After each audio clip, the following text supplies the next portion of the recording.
todos, es un gusto que estemos nuevamente aquí en los desayunos de la Fundación Libertad y Progreso, y como siempre agradecemos a la Fundación Naumann que nos ayuda en estos temas. Y por supuesto hoy tengo el grato placer, no de presentar porque todos la conocen, a Patricia Bullrich, pero sí de agradecerle todo lo que está haciendo por Argentina hace mucho tiempo, con esta larguísima trayectoria que ya todos conocemos, tanto en la época de la Rúa como ministra de Trabajo, después de Seguridad Social, luego ministra de Seguridad, como Cambiemos, pero sobre todo uno ve la pasión que tiene por la Argentina, el coraje que le pone al tema y también la fuerza y la perseverancia, incluso cuando no era candidata, como ha recorrido todo el país. Y digamos que tuvimos el domingo, me parece una noticia muy buena, se ratificó un triunfo muy importante, y creo que ahora el tema que nos va a tratar hoy es el camino de qué viene de acá en los próximos 2 años, cómo vamos a llegar a una gran coalición triunfadora en el 2023, y que es muy necesaria, que va a ser, creo yo, un momento clave para cambiar una larguísima decadencia que lleva la Argentina. Así que, Patricia, muchas gracias. Esto es sí, ¿no? ¿Esto lo tiene que usar? Los dos. Gracias. Bueno, Agustín, muchísimas gracias a la Fundación, a todos los que están presentes. Bueno, partir de lo que vamos a hacer requiere no mucho, pero que nos pongamos un poco a reflexionar cómo llegamos hasta acá y cómo logramos ganar estas elecciones, y reflexionar sobre, de alguna manera, algunos temas que van a generar un cambio muy importante en lo que fue nuestra experiencia de gobierno que tuvimos. Recién terminamos hace 1 año y 10 meses, ¿no? En primer lugar, me parece que este triunfo de Juntos por el Cambio en todo el país ha demostrado que Juntos por el Cambio logramos una revitalización, una reconstrucción, una representación de un electorado que nos había abandonado, y que en las elecciones primarias del 2019 nos dieron un golpe fuerte. Luego recuperamos una parte de ese voto, pero lo recuperamos más en un sentido negativo respecto a que no gane el kirchnerismo o Alberto Fernández, a un sentido positivo, ¿no? Es decir, el golpe sobre nuestro gobierno fue en esas elecciones PASO, donde además, como no competía nadie con nadie, fueron una primera vuelta electoral, distintas a estas, donde nosotros tuvimos 17 competencias en 17 provincias. Yo creo que nosotros en nuestro gobierno, digamos, no consideramos la profundidad de los problemas argentinos, la necesidad de un plan estructural que tocase el conjunto de los problemas que la Argentina tiene, tanto en lo que hace al conjunto de regulaciones como al conjunto de trabas, leyes que traban la economía en la Argentina, modalidades de relaciones entre provincias, municipios y el Estado federal, la lógica del crecimiento en todo el país del empleo público, las normas laborales que tenemos, y prácticamente redujimos la política económica a 2 o 3 medidas que fueron medidas sueltas, con un equipo muy descoordinado, ¿no? Donde la política energética iba por un lado, las tarifas por el otro, la necesidad de bajar el déficit iba por un lado, pero a la vez había funcionarios que decidían la reparación histórica, que eran 1,5 puntos del PBI, sin consultar a los que estaban manejando las finanzas del país. Entonces, una enorme descoordinación, una serie de decisiones que nos llevaron a que tuviésemos problemas serios. Por ejemplo, el hecho de haber levantado tan rápido el problema del corralito nos llevó a que los precios, el dólar rápidamente se puso al medio entre el paralelo y el oficial, y eso hizo que las tarifas que teníamos que cambiar se valorasen a un precio relativo más alto del que podían haberse valorizado si hubiéramos ido más lento en el levantamiento del corralito. Bueno, temas que se discutieron y que inclusive en ese momento los discutían posibles candidatos a ministros, como era el caso de Melconian, que era uno de los que sonaba a ministro de Economía y que tenía una mirada distinta a los que finalmente estuvieron en el equipo.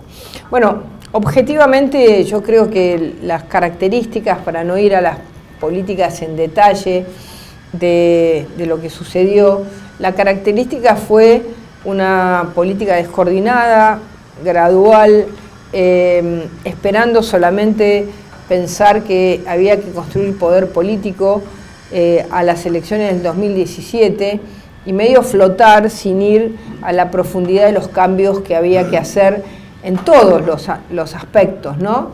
De las regulaciones, de las relaciones federales, de las tasas municipales, de los impuestos, del gasto corriente de cada una de las provincias, de los problemas que existen en esas relaciones, el hecho de haber recibido un fallo de la Corte que inmediatamente se puso en marcha sin contraprestación, y eso nos generó una situación de cuello de botella muy fuerte.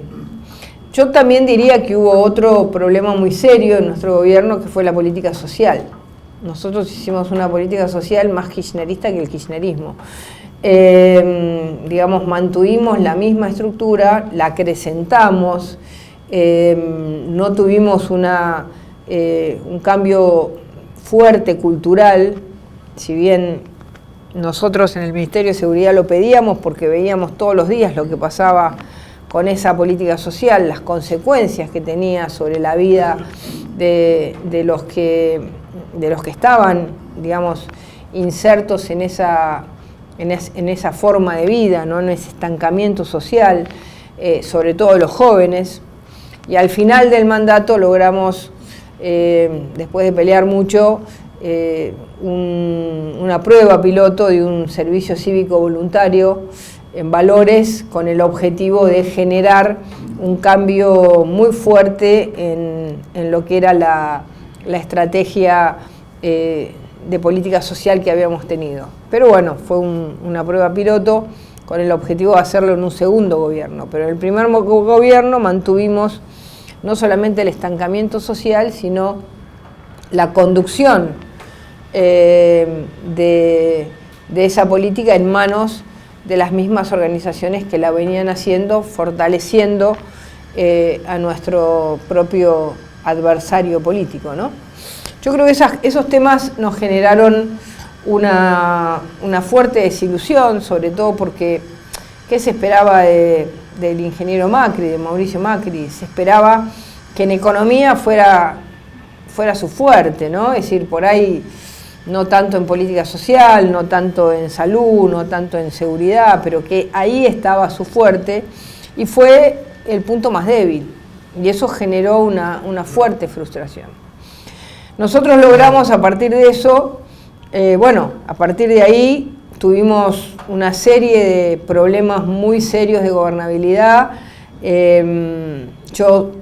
Mi mirada es que el gobierno tuvo una herida de muerte en el 14 de diciembre, cuando nosotros aceptamos mansamente que nos tiraran 14 toneladas de piedra. Yo creo que ese fue un error muy serio. Les aviso que A mí me corrieron de esa decisión y fue la policía de la ciudad la que estuvo en ese momento.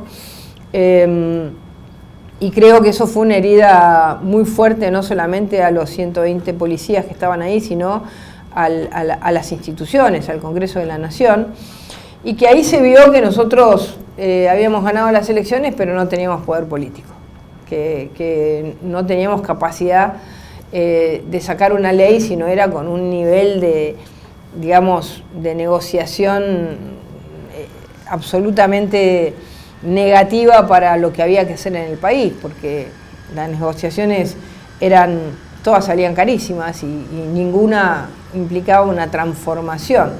Si bien hicimos un pacto federal interesante, que después lo sacaron inmediatamente. Pero lo que quiero decir con esto es que nuestra gestión fue una gestión gradualista, descoordinada en muchos aspectos, sobre todo hablando de la economía, hablando de la política social.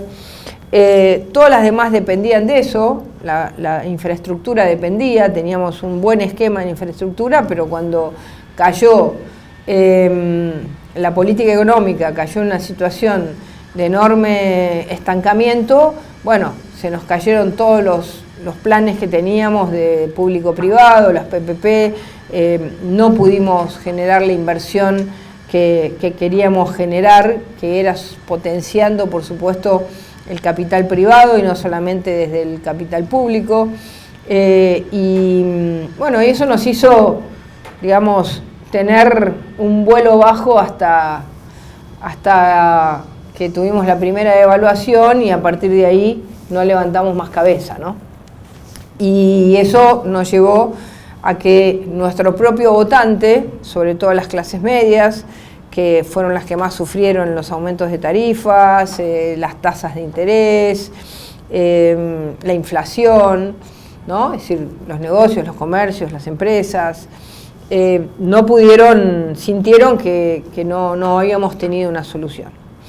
Así salimos del gobierno, pero el hecho de la existencia o de la existencia de nuevo del kirchnerismo acechando como una vuelta al pasado, nos hizo lograr algo importante, que fue crecer de las elecciones PASO del 32 al 41%.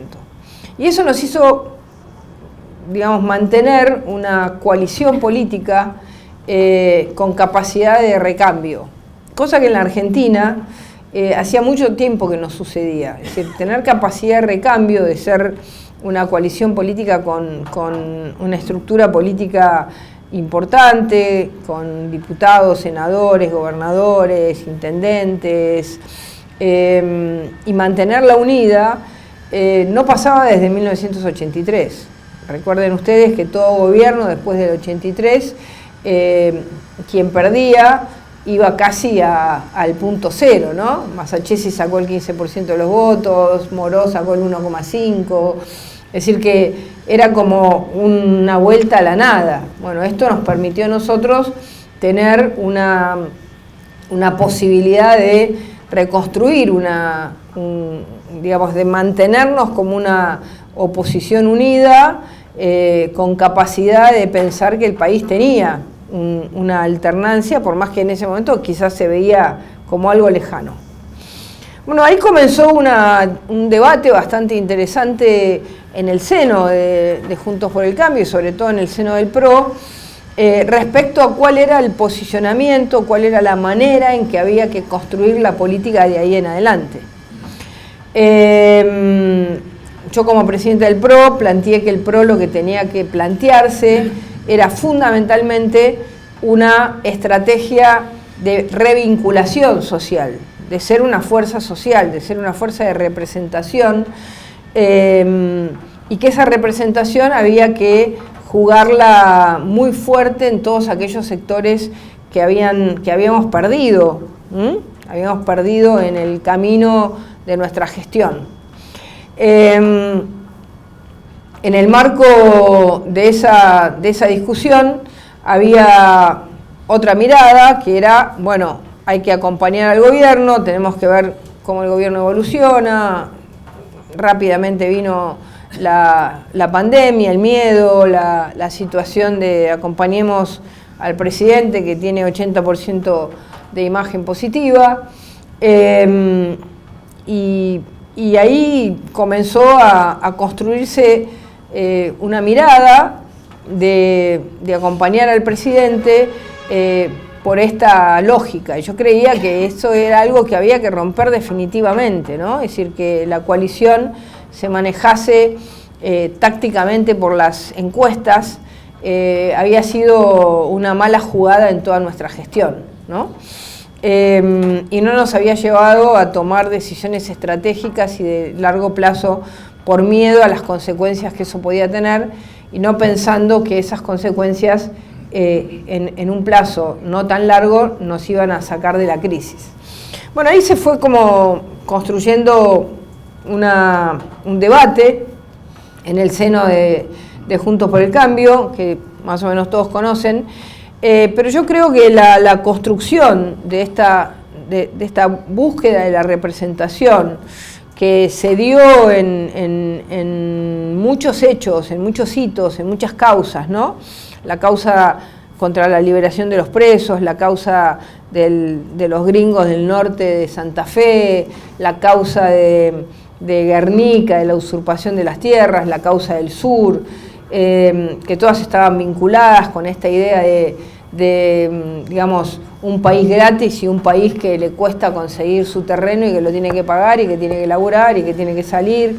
Y ahí comenzó todo un debate sobre la cultura del trabajo, del mérito, de la necesidad de tener, de animarse a tener un país que rompiese con todas las mentiras de cómo se crece, de cómo se logra avanzar. Y creo que llegamos a las elecciones con una fuerza política mucho más homogénea en el discurso, homogénea hacia esta mirada, con una, digamos, con un claro alineamiento de toda la fuerza a plantear cosas que en otro momento quizás a Juntos por el Cambio, inclusive en nuestra gestión, no se mostraban demasiado. Nunca hablamos de reforma laboral, nunca hablamos de un montón de cosas que en esta campaña se hizo y se abrió mucho más un debate. Bueno, eso deja, y digamos, primero, esta elección reconstruye una coalición y reconstruye una confianza finita todavía de 9.700.000 ciudadanos que votan a Juntos por el Cambio en todo el país, y si contamos algunas fuerzas que quedaron por afuera estaríamos casi en 10 millones porque tuvimos algunos que se escaparon por opciones B, pero que son parte de la coalición. Y ese cúmulo de votos, ese cúmulo, ese porcentaje que es el más alto que tiene Juntos por el Cambio en su historia, el más alto, digamos, sacando el balotaje, que es una elección de carácter especial, nunca habíamos logrado el 42.37 de los votos, habíamos logrado el 41 en el 2019, el 32 en el 2015, el 40 en el 2017, es decir, es la tercera elección que estamos arriba del 40, pero esta fue la mejor. Entonces, ¿qué creemos? Que hay una reconstrucción de una representación en el medio de una sociedad muy angustiada, por eso esta representación tiene que ser mantenida, tiene que ser alimentada, tiene que ser, digamos, tiene que construirse esta representación de lo que hemos planteado como algo permanente que genere un afecto societatis cada vez más importante entre aquellos que dicen votamos a Juntos por el Cambio. Votar a Juntos por el Cambio ya no es algo, digamos, cada vez deja de ser algo, digamos, más independiente para ser la fuerza política que muchos eligen como su fuerza política o su coalición política. En ese sentido, me parece que el gran desafío que nosotros tenemos es que esta cohesión discursiva, esta cohesión programática, se profundice en estos 2 años y que se entienda que en este momento la coalición es más importante que cada uno de sus miembros. Porque si ustedes lo miran desde una perspectiva histórica de corto plazo, los 3 protagonistas más importantes de la coalición en el año 2015, que en términos históricos son muy pocos años, Elisa Carrió, Ernesto Sanz y Mauricio Macri. Elisa Carrió y Ernesto Sanz con un protagonismo bastante bajo en este momento, Mauricio Macri un poco más alto, pero la coalición, digamos, tiene hoy en día una renovación de su capacidad de dirección, de su capacidad de darle una orientación que no está solamente basada en la figura de, ¿no? Es decir, la figura de o la figura de Macri no determinan hoy el nivel de candidatos y de votos que tenemos. Es decir, hemos pasado de ser digamos, una fuerza dependiente de una figura a ser una fuerza que que comienza a tener una cantidad importante de dirigentes en todo el país, dirigentes para ustedes por ahí muchos totalmente desconocidos, pero que comienzan en sus provincias a tener capacidad de ser el día de mañana gobernadores de sus provincias o gobernadoras de sus provincias con una, digamos, extensión federal que nunca nosotros habíamos visto. Digamos, esta había sido digamos, si bien el radicalismo siempre tuvo una extensión federal importante, el PRO era un partido más porteñocéntrico, más metropolitano, ¿no es cierto? Entonces, en ese sentido, esta federalización que implica que se van generando representaciones y que la marca, digamos, a todos les da un piso muy importante en todo el país, le genera un compromiso en la unidad, en la necesidad de mantener esta coalición en el marco de los 2 años que tenemos por delante. Esto no va a dejar de tener tensiones, no va a dejar de tener momentos difíciles, pero nadie se baja de este barco. ¿Por qué nadie se baja de este barco? Porque este es un barco que está con la proa para ganar el gobierno. Estuvimos digamos, contando, sin contar estos pequeños pedacitos que nos quedaron afuera, estuvimos a 3 puntos del balotaje, de ganar en una primera vuelta. Y eso por una fuerza política, pensando en una elección nacional, pensando en una elección presidencial, es un aliciente muy fuerte. Esto, por supuesto, que va a tener un debate respecto a que, si bien la fuerza política es más que sus dirigentes, y eso es importante, porque a nosotros nunca nos había pasado eso, siempre subíamos y bajábamos, ¿no? Estaba Ricardo López Murphy, de golpe bajaba, subía Carrió, bajaba, y así, ¿no? Wiener y bajaba. Bueno, ahora, digamos, esta fuerza se ha mantenido con una estabilidad y, como les decía recién, sin tener que, digamos, tomarse de la mano de un dirigente, sino con una variedad de dirigentes muy importantes, tanto acá como en el resto del país.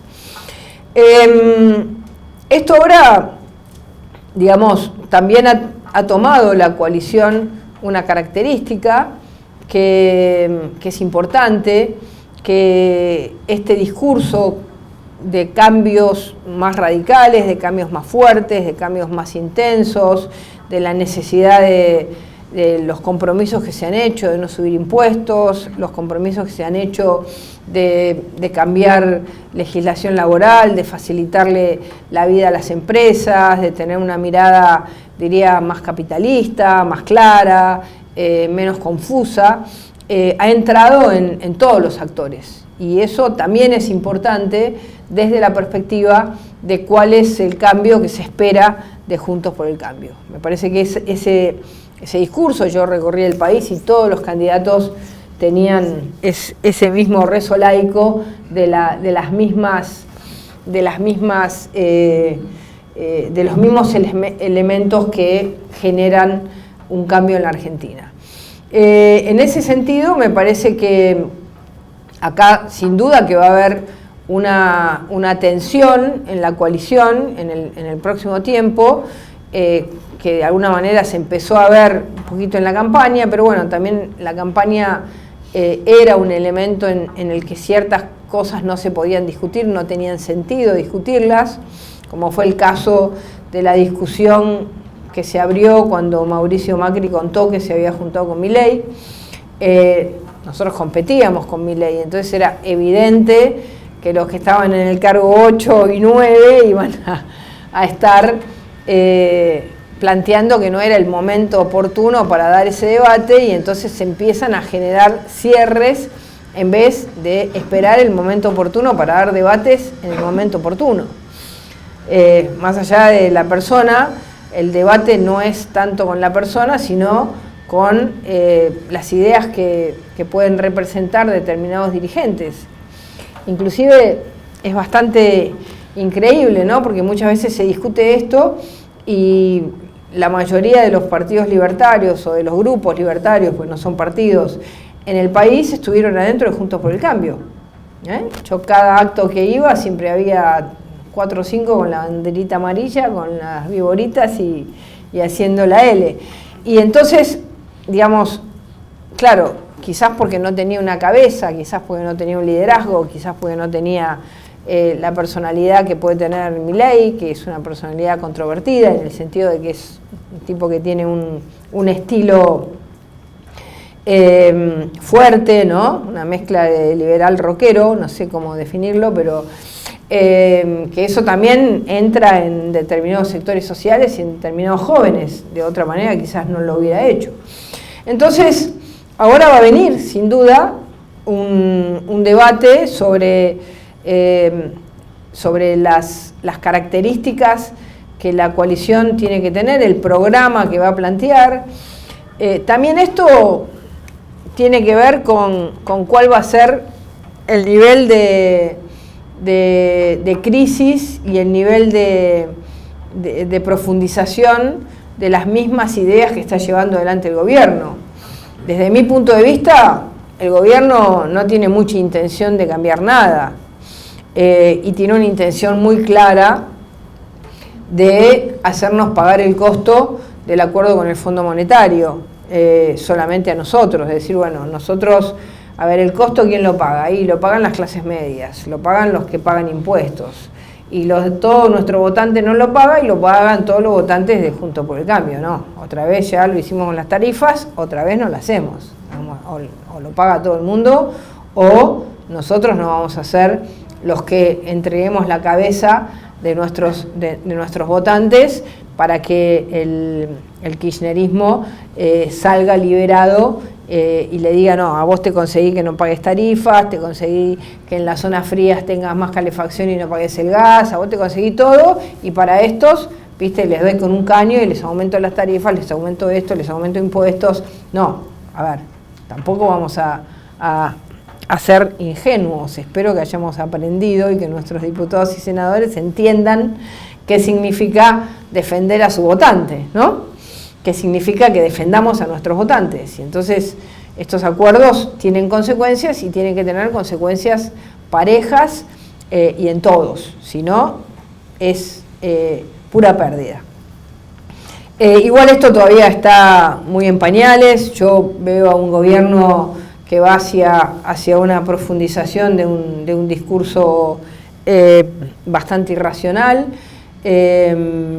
sigue con sus mismas ideas y sus mismas políticas, con lo cual no creo que haya muchos cambios, y creo que eso abre cada vez más la necesidad de que los cambios en la Argentina sean muy disruptivos, muy profundos, muy al hueso, muy claros.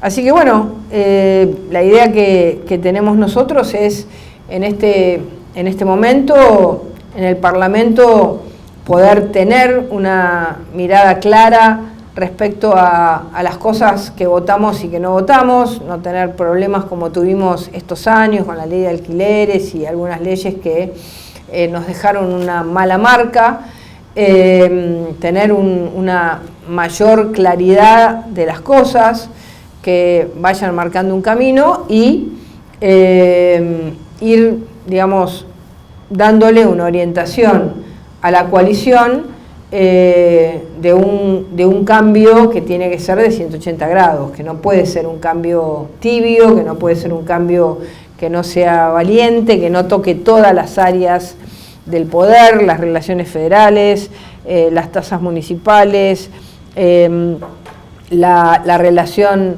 en la coparticipación de los empleados públicos y el dinero que recibe cada provincia, el gasto corriente que tiene cada provincia versus los incentivos que tienen que tener las empresas para poder trabajar en cada una de las provincias, la necesidad de bajar costos, la necesidad de desregular, la necesidad de facilitar, de derogar una cantidad de leyes que son una traba en la Argentina, resoluciones de todo tipo que impiden la inversión, el cambio en las leyes laborales que la Argentina necesita, la necesidad de generar un cambio muy profundo en la educación, que realmente termine con esta traba permanente que ha hecho de la educación una reivindicación solo salarial de los docentes, y la educación ha pasado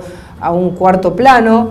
Ese es un tema estratégico para pensar un cambio en serio en la Argentina, un cambio en la política social, pasar a la temporalidad de los planes sociales, y eso es fundamental para que se encuentre el mercado laboral con la demanda de empleo, porque hoy el mercado laboral no toma empleados porque tiene muchas rigideces y sobre todo por la indemnización, pero también no toma empleo porque no encuentra. Y el que puede estar en la búsqueda de trabajo no busca trabajo porque tiene un plan. Y el plan le cubre no ya una expectativa, pero le cubre una parte de su presupuesto o su presupuesto, y se queda estancado ahí, no se mueve. Entonces no se mueve la política social, no se mueve el que busca empleo, el que ofrece empleo. No hay, entre oferta y demanda hay un agujero negro que tenemos que cambiar. Así que, bueno, la intención nuestra es, por supuesto, poder ampliar la coalición, llamando a todos los sectores, como fue en este caso la incorporación de Ricardo López Murphy y los republicanos a la coalición. Lo mismo pasó en prácticamente todas las provincias con los sectores libertarios que entraron a la coalición. Y la idea es poder ampliarla en esta próxima. Estuvimos a punto de que entrara Expert en la provincia de Buenos Aires, y por un tema de mirada chica de los actores de la provincia no entró, porque no le dieron el piso que él pedía, y se lo ganó y lo dobló. Así que hubiera sido mucho más inteligente tenerlo por adentro que por afuera. Pero bueno, algunas veces las internas y las miradas cortas comprometen ese tipo de alianzas que había que hacer. En el caso de Milei era distinto, porque Milei quería dar su paso, hacer su experiencia, y no iba a plantearse una coalición o una alianza, quería hacer su propia experiencia.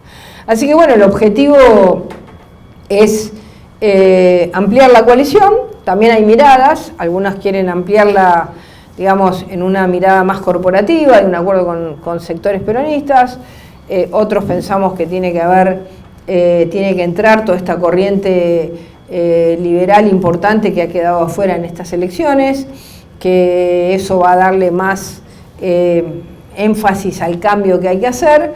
Estos debates también se resolverán con quienes sean los que representen finalmente la fórmula presidencial de Juntos por el Cambio para el 2023, ¿no es cierto? Eso, digamos, de eso de alguna manera ordena cuál va a ser el programa o cuál va a ser la propuesta que se haga.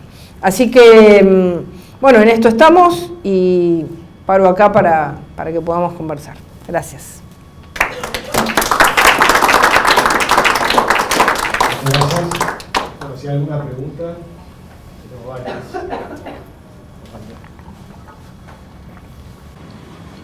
Yo no entiendo nada de política ni no sé nada, por eso es una pregunta ingenua, pero los representantes tanto de Milei como de Esper en el Parlamento, ¿podemos contar con ellos para respaldar las iniciativas y las actitudes que tome Cambiemos, o más bien van a ser una especie de observadores críticos y acosadores de que no seamos lo suficientemente liberales?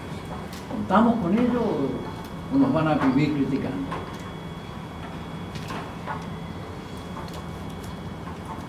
Bueno, todavía ahí hay un signo de interrogación, ¿no? Yo creo que en general en el Parlamento no hay terceras miradas, ¿no? Uno vota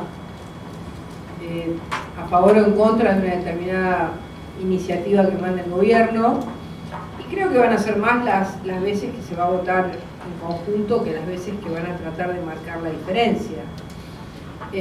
Siempre y cuando también Juntos por el Cambio ordene un poco lo que ha sido su estrategia parlamentaria. Quizás en estos 2 primeros años tuvimos al principio bastantes problemas y después nos logramos ordenar en una línea clara, ¿no? También depende de nosotros, solamente depende de ellos. Esto es lo que estamos tratando de ordenar ahora en los bloques, que haya líneas claras, que no haya confusiones, y eso va a ayudar. Pero todavía no sabemos, ¿no? Es decir, siempre la búsqueda de la diferenciación puede ser una buena, digamos, una buena carta política para aquel que quiere seguir creciendo, pero hay que ver si hay espacio, ¿no? Porque cuando uno llega a la Cámara son 257 y un bloque de 2, o 2 bloques de 2, o un bloque de 4, tiene poca capacidad de incidencia sobre lo que se hace, ¿no? Entonces, a nosotros nos vendría bien, pero yo todavía tengo un signo de interrogación.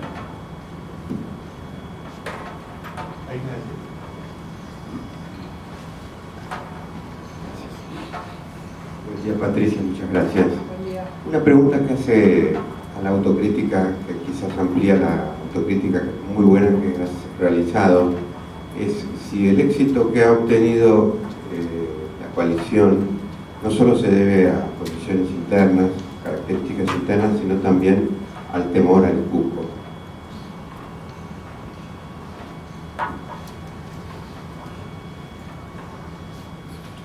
Sí, pero siempre es así, ¿no? Siempre hay una combinación de un voto a favor y un voto en contra, ¿no? Pero si uno mira esta elección, ellos han tenido la peor elección de su historia y nosotros hemos tenido la mejor elección de nuestra historia. Entonces, ahí hay un dato importante, y es que no es que los votaron solamente a ellos en contra y la gente, digamos, buscó alternativas por fuera, sino que votó Juntos por el Cambio. También uno puede decir hubo voto en blanco, hubo gente que no fue a votar. Bueno, también hemos tenido momentos muy especiales, ¿no? Los niveles de angustia a los que se llegó en la Argentina, la cantidad de gente que se fue del país, son elementos que a la hora de evaluar que el porcentaje de votantes fue bajo, en relación a otras elecciones, pueden mostrar un para qué voy a ir a votar si nada va a cambiar. Pero yo creo que hay una combinación. Yo creo que mucha gente podría haber hecho como en el 2001, ¿no? Votar cualquier cosa, poner un papel cortado. Sin embargo, votó positivamente a una, concentrando el voto en una fuerza política. Entonces me parece que no solamente es la contra, sino también es, de alguna manera, la reconstrucción de una idea, ¿no? De golpe, gran parte de la sociedad se encontró sin escuela, sin trabajo, sin empresas, con negocios cerrados, y se encontró que, digamos, y vio en Juntos por el Cambio quienes podíamos representar eso. Y eso me parece que fue el trabajo más importante. Entonces yo creo que hay una combinación, siempre hay, digamos, no quiero que estos vengan, pero también hay una combinación. Si no podían haber votado cualquier cosa como sucedió en los momentos en que la crisis política llegó al desconocimiento total de las estructuras políticas, ¿no? No tan total porque, digamos, en la Argentina hasta ahora, en las crisis políticas nunca salió de dos vertientes, una vertiente, digamos, democrática, republicana, y una vertiente populista peronista. Desde 1983 seguimos en la misma, no es que hubo, digamos, el radicalismo tuvo coaliciones, pero siempre dentro de estas vertientes. Así que hasta ahora, digamos, somos desastrosos, pero no hemos salido del sistema político, ¿no? Parece que Chile salió ahora. Bueno, pero sale de las dos coaliciones grandes, digo, ¿no? Con CAS o va a ganar CAS igual. Hola. La pregunta es, ¿quién o quiénes o cómo se define la agenda legislativa de Cambiemos en el Congreso?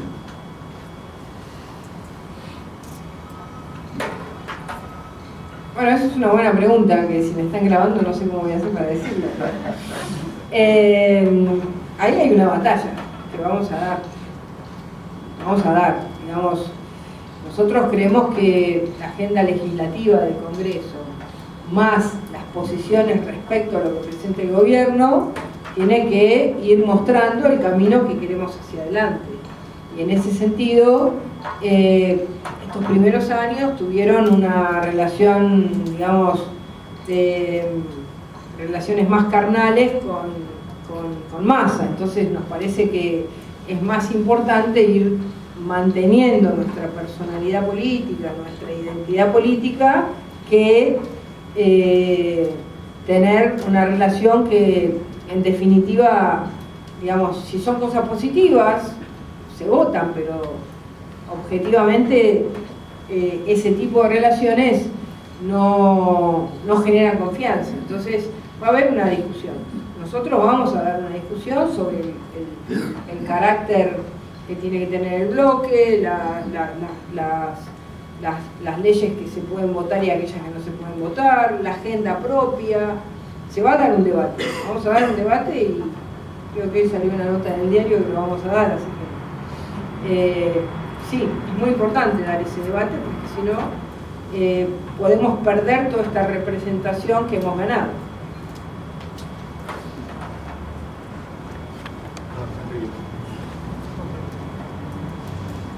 Buen día, Patricia.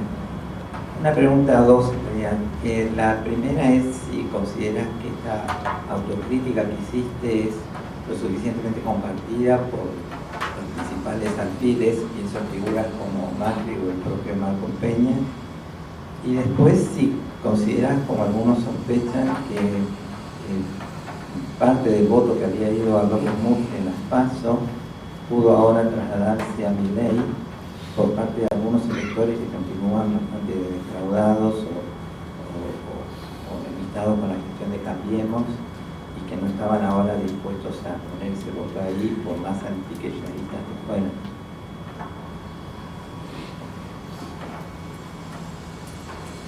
La primera parte era...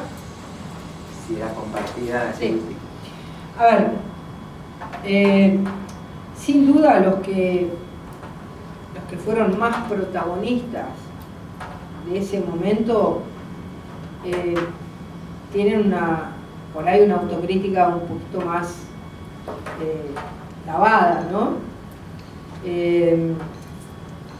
Porque fueron los protagonistas.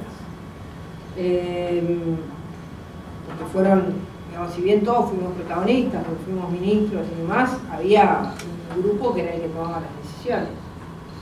Y otros que estábamos como exilados en nuestros ministerios, digamos, de la toma de decisiones. En general, la mayoría de los integrantes de Juntos por el Cambio que hoy estamos conduciendo los partidos, los bloques y demás, tenemos una mirada, digamos, respecto a cuáles fueron los problemas que tuvimos. La tenemos.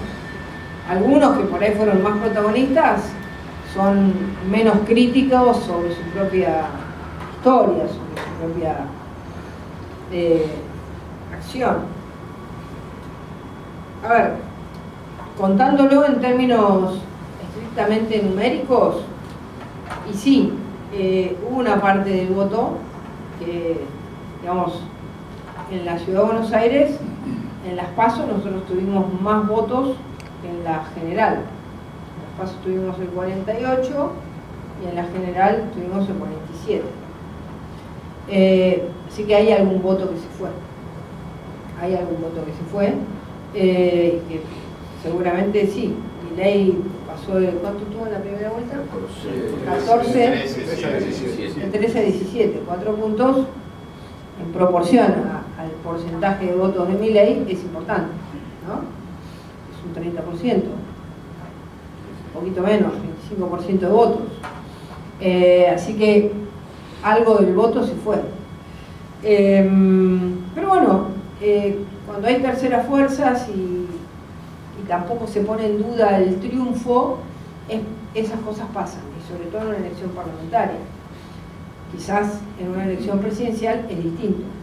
Pero sí, bueno, todo el proceso de la ciudad fue un poquito traumático, ¿no? El tema de que María Eugenia Vidal venía para acá, que había estado muy callada durante mucho tiempo, todo eso generó una campaña, inclusive a mí me pasó, ¿no? Que yo venía del interior llena de ímpetu de lo que iba a pasar, y llegabas acá y era como que todo era más difícil, ¿no? Porque la conversación con la gente era más difícil, y venías de afuera y venías con la idea de que íbamos a ganar, inclusive en las PASO, ¿no?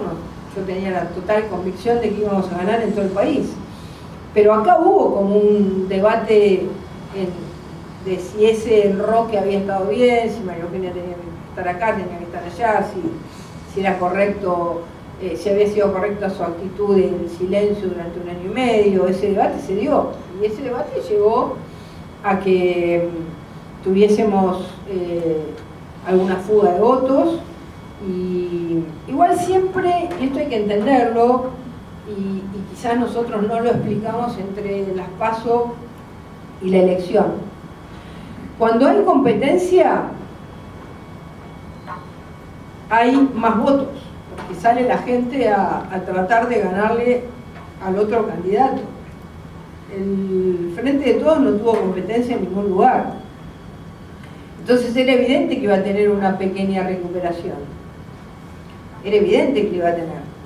Ahora, cuando vos mirás los números en la provincia de Buenos Aires, la recuperación del Frente de Todos fue de 200.000 votos. No existe, no es nada.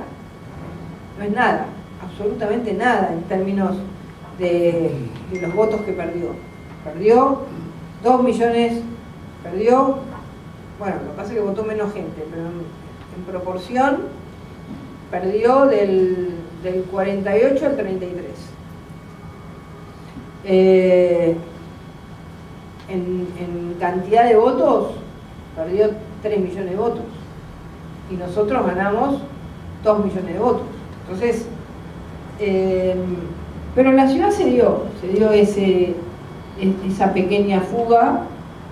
De algún lado Milei sacó los votos, Santoro se quedó estable, la izquierda no te iba a votar y además creció. El resto de los partidos que quedaron afuera pueden haber ayudado a Milei, y un poco más de votantes, los nuevos votantes, los que no habían votado en las PASO, se volcaron más a Milei que a Juntos por el Cambio. Juntos por el Cambio bajó. Así que eso puede suceder.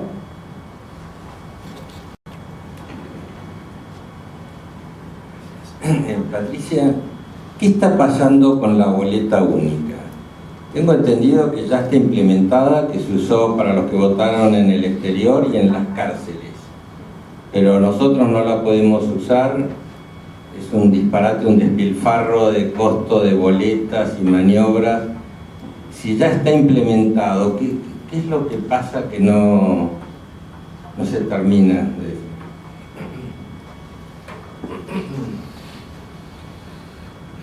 En primer lugar, en el exterior y entre los presos, esa boleta existe hace años, siempre se votó igual, con esa boleta. Las leyes electorales necesitan de una mayoría absoluta positiva. Es decir, en la Cámara de Diputados 129 votos y en el Senado la mitad más uno de los senadores. Entonces siempre necesitas una acción de colaboración con otra fuerza. Fíjate que nosotros colaboramos con el cambio de la fecha electoral. Sin nosotros no hubieran podido ellos cambiar la fecha electoral. Lo movimos todo un mes. La boleta única no se vota porque al peronismo no le conviene. Es así de simple. Como no le conviene cambiar los regímenes de acoples en Tucumán o de ley de lemas en Misiones o en la provincia de Formosa o en Santa Cruz. Por un tema de conveniencia, porque en esta elección nosotros teníamos fiscales, pero nos robaron boletas a lo loco. Tuvimos que hacer un esfuerzo enorme por reponer boletas en todos lados. Nos robaron boletas, había que entrar todo el tiempo, porque la boleta única, y sobre todo el sistema salteño, o el que se usó una vez en la Ciudad de Buenos Aires, es una boleta que te la dan, digamos, vos la pones en la máquina y se te imprime y va a una urna. Así que vos no la tocás. Y no quieren, es evidente, les convienen los fiscales, el robo de boletas, lo que pasó en San Luis, votó el 102% del padrón, ¿no? No sé. Entonces, estas cosas te pasan. Y hay una negativa de parte del oficialismo, del peronismo, del kirchnerismo, del Frente de Todos, como le quiera decir, que no quiere cambiar este sistema. No lo quiere cambiar. ¿Por qué? Porque es un sistema que para ellos es conveniente. Con la diferencia que en esta elección nosotros tuvimos fiscales en todos lados. Es decir que nosotros no tuvimos costo. Bueno, en esa mesa de San Luis donde votaron 102%, por ahí, o no tuvimos fiscales, tuvimos un fiscal que no sabía contar. Pero no sé qué pasó. Pero digo, ellos saben que hay muchos lugares donde además el fiscal juega un rol. El fiscal juega el rol del que viene de afuera, como pasó ahora en la elección de La Rioja, que no nos lo dieron por válido, pero que nosotros lo mostramos. Salía la boleta con un número, ¿no? Y estaba el número escrito en la boleta. número 1, número 2, número 3, hasta el 200, ¿no? Y aparecían las boletas numeradas, y entonces se fue y se dijo, estas boletas numeradas hay que anularlas. Bueno, ¿y qué quiere decir? Bueno, quiere decir que la gente iba con la boleta numerada y que después iba a cobrar algo por esa boleta. ¿Y cómo me lo prueba? Digamos, tendrías que haber logrado fotografiarlo, tendrías que tener pruebas más contundentes, y los dieron por válidos esos votos. Entonces el fiscal cumple ese rol, te mira, ¿viste? Y no sé, te dirá número 1, número 2, número 3, ¿viste? Y va contando y va avisando. Este tuvo, este votó, este no votó, el número 5 no votó, el 8 no votó, el 10 ya votó, vayan a buscar a este. Entonces, es un sistema de poder, de clientelismo, de uso del poder, de amedrentamiento al votante, de decir el cuarto oscuro no es tan oscuro, tiene paredes transparentes. Entonces, tenemos que tener una mayoría parlamentaria en la próxima, que lo podamos cambiar. Aparte, fíjate lo que nos pasó en esta elección. Nos achicaron el voto en el exterior.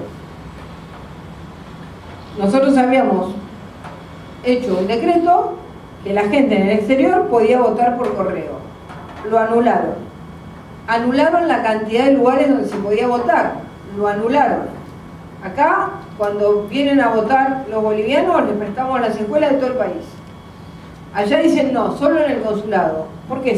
Si en X ciudad, en Luisiana, no tenés consulado, ¿por qué no le pedís al gobierno de Estados Unidos que te preste la escuela para que voten los que viven ahí? No, solo en el consulado, donde estás por ahí a 1000 kilómetros de un consulado. Entonces, achicaron el voto de los argentinos que viven en el exterior. Achicaron el voto de los militares. No los pusieron en el padrón complementario y de las fuerzas de seguridad. ¿Por qué? Porque saben que no lo votan. Entonces, achicaron eso y todo eso, digamos, anularon los decretos que nosotros habíamos sacado, que era ampliación de derechos de voto. Entonces, bueno, es simplemente un tema de control. No quieren. Tenemos que tener 129 votos en las dos cámaras, 129 más 36 en el Senado, 36 no, 37 en el Senado para sacar boleta única. Bueno, se cumplió la hora, tenemos ahí un par de preguntas más. Santiago. Hola Patricia, ¿cómo te parecería más conveniente que se resuelva la candidatura presidencial de la Alianza en el 23? ¿A través de un candidato de consenso o mediante la PASO?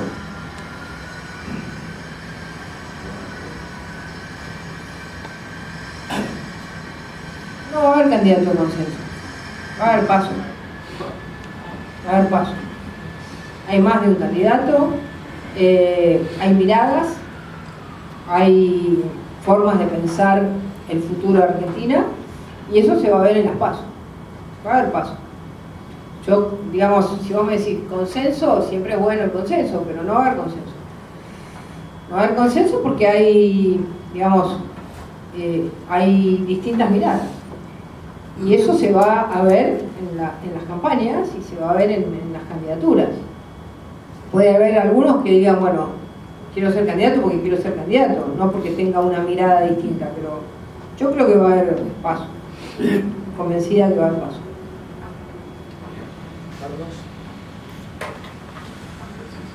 Sí, ¿podrías contar un poco cómo te recibieron en las distintas provincias por las que estuviste viajando durante toda la campaña, desde el sur, donde está el problema de la rana, hasta el norte, y bueno, y qué te pidieron y cómo te alentaron, y si percibiste una adhesión muy fuerte? Se nota que trabaja conmigo.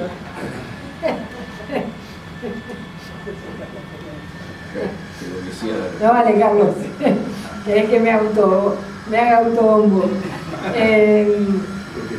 No, yo creo que, digamos, lo que nosotros hicimos en cada lugar fue tratar de no solamente hacer una campaña en el sentido tradicional de la campaña del acto, sino de representar las causas que en cada lugar se iban planteando, ¿no?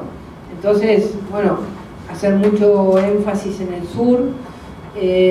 Cuando fuimos, en las 3 provincias que tienen conflictos, en Neuquén, en Chubut y en Río Negro, sobre lo que es el conflicto de la violencia de grupos extremos que han generado una situación muy negativa y que, digamos, nosotros ganamos Chubut, salimos segundos en Río Negro, porque ahí también el gobierno provincial tuvo una actitud de tomar distancia del gobierno nacional, y en Neuquén fuimos divididos. Esos son los restos que yo les decía, lamentablemente, pero si no hubiéramos sido divididos, le ganábamos al movimiento popular neuquino en Neuquén. Esas cosas de algunos actores que no entienden la importancia de la unidad.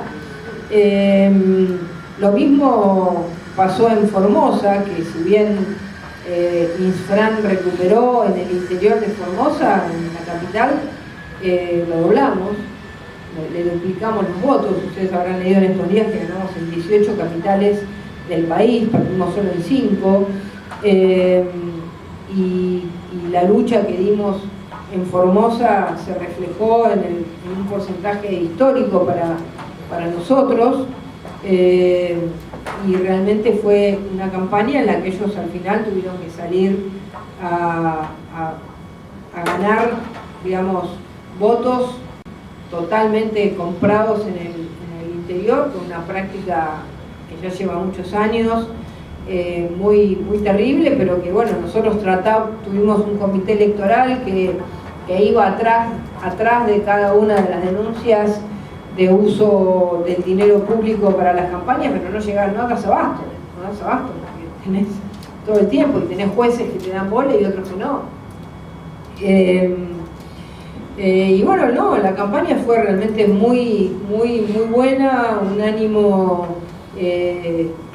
Juntos por el Cambio tenía un ánimo de victoria en todos lados. Eso se sentía, se vivía, se podía oler. Yo discutí mucho en las últimas semanas que me decían, no, pero vamos a perder La Pampa. Yo decía, ¿por qué vamos a perder La Pampa? La Pampa es una provincia tranquila, más de clase media, de chacareros. Le hicieron bosta con las exportaciones de carne. El gobernador, que antes defendía, porque La Pampa estuvo con el 125 con nosotros, ahora está con el gobierno. Dijo que estaban bien cerrar las exportaciones de carne. ¿Por qué van a ganar? No pueden ganar, no van a ganar. No tiene una sociedad que hace 38 años tiene el mismo gobierno, tiene mucho empleo público, pero también tiene actividad productiva y sobre todo agropecuaria. Entonces no había razón, y hay mucha clase media, entonces no había razón para perder. Entonces esas cosas se iban notando. Vos ibas a un pueblo como Pirané, un día que hacían 42 grados a la sombra, a las 2 de la tarde, y había 500 personas en el acto. Y la gente salía, cuando en otros momentos, y en Pirané, creo que perdimos por 50 votos. Y vas a Pirané y realmente decís, bueno, acá no ganamos ni en la vida. Y sin embargo, le empatamos. Y fíjense una cosa, en una ciudad como Clorinda, donde nosotros peleamos mucho, nos ganaron.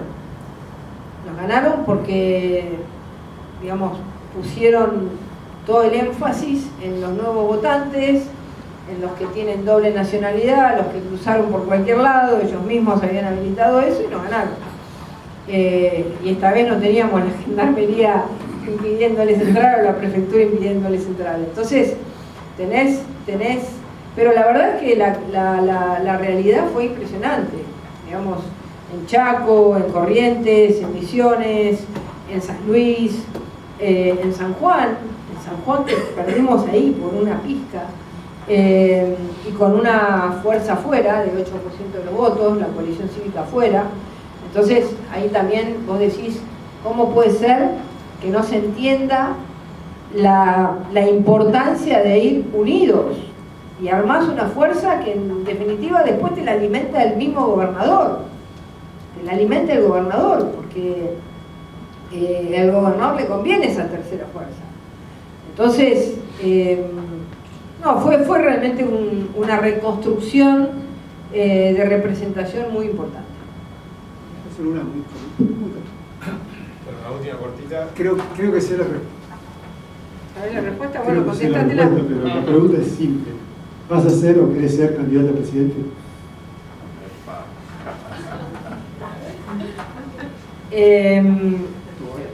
No lo voy a contestar ahora, porque me parece que es muy pronto.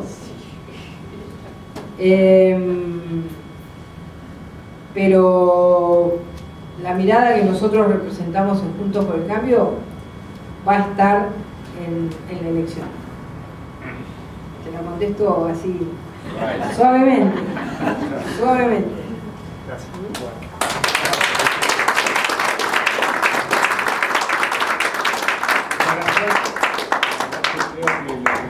Sabemos que tenemos 2 años por delante muy duros, pero nos deja una visión de esperanza que es muy linda. Muchas gracias. Muchas gracias.